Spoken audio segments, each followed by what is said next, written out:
Williams, the pitch.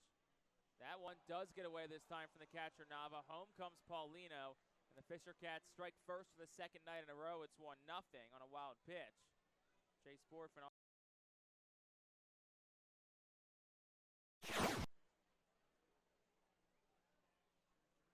Swing and a miss as Beer swings over the top of the curveball. 6 strikeouts now for Devereaux Harrison as the Phils go in order in the 5th. No runs, no hits, no errors.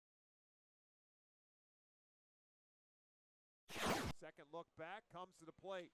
Line into center field, that's going to be a base hit. Borfin's going to get waved around. He will score. RBI single for McAdoo makes it a 3-0 game. Some more 2-out damage for the. This one lined into the gap in center field. Fergus is not going to get there. They'll cut it off before it gets to the warning track. They're going to wave around McCarty. Here comes the relay to the plate. It's on the wrong side of the bag, and McCarty will slide in with run number 5 and an RBI double from Cade Doty.